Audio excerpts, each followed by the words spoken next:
Kia ora, it's Ruth here in my backyard in Christchurch, and this is part 2 of my June garden tour. So if you haven't checked out part 1, I'll put a link up the top so you can see what the first part of the first 3 garden boxes and a little bit more is. So here we're standing where my greenhouse very nearly will be.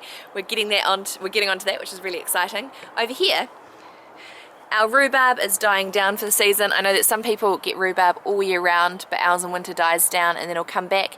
And what I'll do really soon is I'll get some, last year I put sheep manure on it, some really well watered stuff, and the rhubarb just loved it. So once this all dies down, I'll be really enriching the soil so we get some great rhubarb again.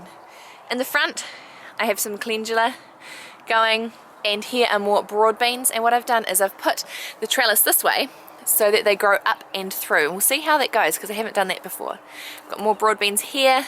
This is our other apricot tree, and here are some brassicas, 2 cauliflower, 2 broccoli and 2 cabbages, and then down the side I've got some Red Kale, and this is where my wildflowers were before, so I've got some self-sown ones I'm just kind of leaving for now, and a couple of bulbs that are coming up too. Around here I've got some more beetroot, which I just kind of will be a bit dormant for the next little while.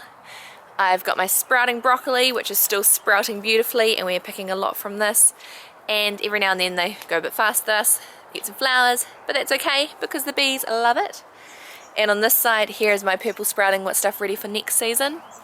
Marigolds are surprisingly still going really well. I've pulled out a couple of plants because when the frost comes they just don't like it at all and they go really mouldy pretty quickly, but these ones seem to be okay, so we'll see how we go. Been having more Brussels sprouts from these plants. We've got probably another few ones and they're getting nice and big, which is really nice, and the frosts with them will be making them sweeter as well, which is fantastic. Down here I have my peas, and I've covered these because I don't want the birds to get them, so they're going pretty well in their little hothouse homes. So we'll just leave the covers on. Hopefully the birds won't get them when the covers come off. But in saying that, I had the problem with this garden. So here's my kale that used to all have the little greenhouses on top, but I've had to net it because as soon as I took it off, you can see with that one there, the birds just decimated them, which is really annoying. Normally with the kale they're okay, not this time, decimated. Again, the chickens are coming to say hi, which is really lovely. Down here is the Russian red kale, and I've got some different parsleys, which I've also got along this fence. There's parsley and tarragon and other herbs. My plan for spring going into summer is that along the fence there'll be even more herbs. What I've been doing is I've been pushing the herbs through the fence so the chickens can self-medicate. If they want a little bit they can have it, if they don't it's fine, and having their roots on this side means the chickens don't completely dig them up. As you'll see in here, it is all mud. So we've got 1 cage still of chicken greens there, and other ones I'll need to move in soon, and pea straw, which they love just digging through. So the last garden in this section, coming past, I'll show you the seedlings. These are all the different ones that need to go on the ground.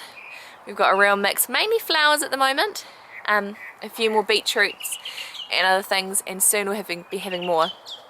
By soon I probably mean August will be happening. So this is the other new garden box we planted or made in the lockdown.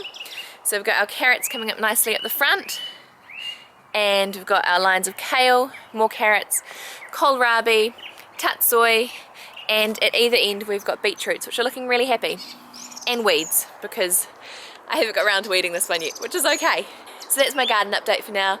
In one of the last videos you saw we ate the persimmon, so that tree is now bare, and things are just kind of ticking along. It's the time of month that once we've got the glass house done, I'm really looking forward to having a cup of tea inside it and sitting inside it when it's raining. Otherwise we're just kind of slowing down, making sure I get on top of all the weeds, getting my fertilizers ready, getting some seaweed, some animal manure, and soaking it so I can do some liquid feeds, and then just enjoying June, July until we get to August. And the exciting thing is, on the 9th of June is my 1 year of being on YouTube, so I'll do a special back to the first video and then how it looks now on the 9th of June. Winter's probably not the best time to do a look at my garden now because everything is slowing down, but that's okay. There is still a massive difference that's happened in the past year. So thank you so much for watching. Remember to subscribe if you'd like to see more, and I will catch you later. Ka kite!